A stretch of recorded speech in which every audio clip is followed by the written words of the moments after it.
Hello ndugu zangu, uh, mabibi na mabwana, vijana na wazee.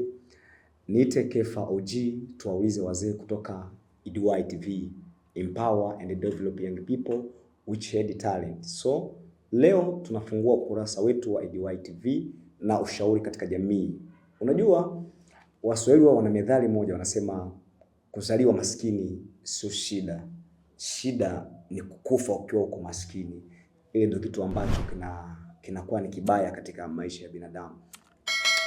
Sasa leo nitazungumza mambo matatu ambayo mwanadamu anazaliwa akiwa nayo, na itakufanya ujue kwamba kabisa kwenye sekta fulani ndio sababu usifanikiwe au usiendelee katika maisha, kwa sababu nimefeli sehemu fulani. Mtu anazaliwa na akiwa na nyota.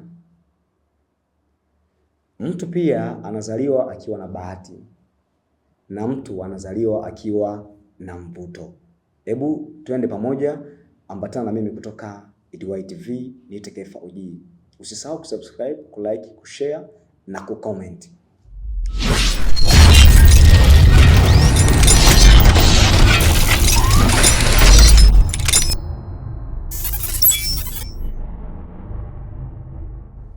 Basi acha tuanze safari yetu. Tuanze na nyota. Kila mtu anazaliwa akiwa na nyota. Kila mtu anazaliwa akiwa amepangiwa mafanikio. Lakini kuna wakati ambapo nyota yako inakuwa imefungwa. Na nini ambacho kitakuonesha kwamba nyota yako imefungwa? Kitu cha kwanza, mtu ambaye nyota imefungwa ni mtu ambaye anapata pesa, ila ile pesa inakuwa ni haifanyi kazi. Yaani anaweza akapata hata laki ameipangia, au hata milioni au milioni miwili amepangilia, nikipata kabisa milioni hivi nitanunua kitu fulani. Ila anapobahatika kupata ile pesa, mara matatizo ghafla yanaibuka. Yaani mtu ambaye nyota imefungwa anaweza akapata pesa, baada ya kupata pesa ile pesa haifanyi kazi. Yaani anakuja kukumbuka kitu ambacho angekifanya, ile pesa inakuwa ni haipo tena. Mtu ambaye nyota imefungwa anaweza akapata biashara, ila faida anakuwa haioni. Sasa utamaliza waganga, watakula nini? Ila ushauri wangu ni nini? Ujielewe kwanza wewe kwamba mimi kabisa ninapokutana na hivyo napata pesa, ila ile pesa inakuwa haifanyi kazi. Unaweza kupangia hii pesa nikiipata nitanunua hichi, nitanunua hichi, ila ukizipata zile pesa ambazo ulikuwa nazo nia, unajikuta kama akili imetoka. Sasa hii inakuwa ni alama ya kwanza ya kuonyesha kwamba nyota yako imefungwa. Na kitu cha pili ambacho kitakuonyesha kwamba nyota yako imefungwa, ahadi. Yaani watu wanakupa ahadi sana. Bana, sisi tukipokea nitakutumia pesa hivi, nitakutumia pesa hivi. Sasa unakuja kujikutanisha ule mwezi ambao ungekutumia hakutuma. Na akizituma zile pesa ukirangua biashara vinahomba. Yaani vinakuwa havifanyii wala havifiki kwenye malengo yenyewe. Ile ni ishara ya kwanza inaonyesha mtu ya kwamba nyota yake huyu jamaa imefungwa. Unajua matatizo hatujaumbiwa sisi tu, ila tunafeli mara nyingi ni kwa sababu nyota zetu sisi zinakuwa zimefungwa na baadhi ya watu ambao tunaishi nao. Nyota ikifungwa unajikutasha hata mambo yanaanza kwenda hovyo. Unaweza kuwa ulikuwa na kampuni, inawezekana ulikuwa na miradi mingi, ila ile miradi inakuwa inafeli kwa sababu ile nyota inakuwa haifai, yani haitembei.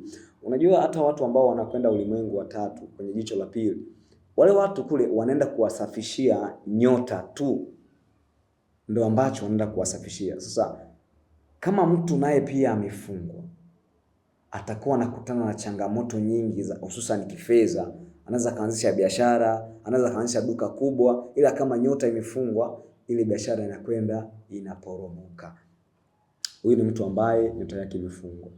Na mtu wa design ya pili ambaye anateseka ni mtu ambaye bahati yake imefungwa. Unajua ndugu yangu, kuachwa mara kwa mara,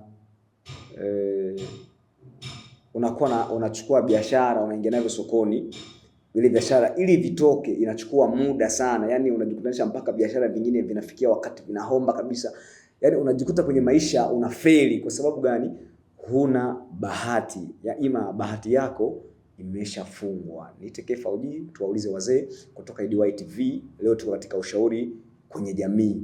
Yani mtu ambaye bahati yake imefungwa, huyu mtu anaweza akapata biashara akaingia navyo sokoni, ila akienda navyo sokoni vinakuwa havitoki. Yani wote mfano wote wanaweza kauza mboga mboga, au nyote mnaweza mkauza mboga mboga, au nyote mnaweza mkafanya shopping, au mnaweza mkafanya kazi, ila unajikuta wewe wateja wako wanakuja kwa muda sana. Yani unajikuta hata kwa siku unaweza kupita ukauza tuseme ukapata wateja 2 ama 3 kwa siku. Unafika unajikutanisha kwamba bahati yako haifanyi kazi. Yani vile bahati imefungwa. Unaweza kujikutanisha mnaweza mkafanya kazi kwenye kampuni watu 2 ama watu 3. Nyote mnapokea mshahara sawa sawa. Ila wewe unakuja kujikutanisha wakati wa kulipa ile pesa yako kunakuja changamoto, mara haya yanakuja, mara yale yanakuja, mara bosi anakukorofisha. Yani unafika unajielewa tu kwamba wewe bahati yako kabisa ni haipo. Kila ukipewa ahadi unadanganyiwa, ahadi hazitimii. Kuna muda unaweza kupata hata mchumba labda kwa vijana unaweza kupata mchumba, unaweza kupata mtu ambaye atakusaidia ama atakusupport, ila ukajikuta unakwama. Unajikuta yule ambaye angekusupport amekugeuka tu ghafla. So unakuwa hujui sababu. Kumbe ni sababu kwamba bahati yako wewe inakuwa haipo vizuri, yani haijakaa sawa kabisa. Huyu ni mtu wa pili ambaye anapitia magumu. Unajua mtu ambaye nyota imefungwa leo anaweza kupata pesa zisifanye kazi. Ila mtu ambaye bahati yake imefungwa, matatizo yanakuwa ni matatizo juu ya matatizo. Akipata pesa leo, mtoto anaenda hospitalini. Akipata pesa leo, mwanamke ana mara anatoroka nazo. Hiyo ni kitu ambacho kinakuonesha wazi ya kwamba bahati yako imefungwa. Na kuna mtu mwingine ambaye anakuwa mvuto hana. Mazi, unajua mtu anatembea na mvuto. Mvuto tuseme kwa kingine Kiswahili ni muonekano, uhalisia. Sasa ule mvuto unatumika pia kwa binadamu. Ule mvuto pia unatumika namna gani? Unaweza kuwa unafanya biashara ndogo, ukapata biashara sasa hivi na vikawahi kuisha. Ile inaonekana kama huyu jamaa bado mvuto wake unatumika. Ila unajikuta mtu ambaye mvuto umeshafungwa, yani hata biashara akilangua hata rangue ndizi. Unajikuta zile ndizi ili zitoke mpaka anatembea nazo kwenye sinia. Yani akiweka karanga yake sehemu ameweka ili zitoke zile karanga ziishi, anafanya kabisa mambo magumu. Yani anafanya hata wiki karanga za 10,000 anaziuza wiki. Yani ufike unajua kama huyu mtu kabisa hii nyota yake imefungwa, bahati yake imefungwa na mvuto pia hana. Ni aje iwezekane uwe mzuri afu kila siku unaachwa? Kila mara unaachwa, ukiingia na biashara sokoni ya vitoki, ukifungua duka mwisho tena unajikutanisha duka unaamua kulihombesha kabisa. Kwa sababu gani? Vitu vyako havitoki katika usawa. Yani ujue mvuto wako haupo vizuri, yani mvuto haujasimama sawa. Sasa na kuna mtu ambaye haya yote matatu yanamkua eko, yani hana nyota, hana mvuto, hana bahati. Hao ndio wale sasa wanapitia mazito sana. Yani tuseme mtoto anaweza kalazwa leo hospitalini, kesho mama mwenye nyumba naye akaja kuomba kodi, baada ya siku 2 wezi nao tena wanakuingilia. Yani wafika unajua kama bahati, mvuto, nyota vyote vimefungwa.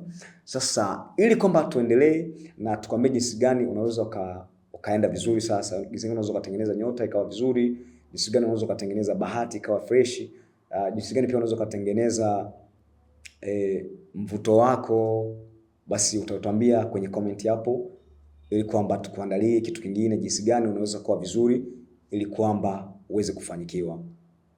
Najua maisha bana yana changamoto kubwa. Sasa mtu akiwa amekwama kwenye haya mambo matatu bado inakuwa ni matatizo. Unajua kuna kitu kingine ambacho kipo tofauti sana na nyota, mvuto na bahati, ni kitu ambacho kinaitwa laana.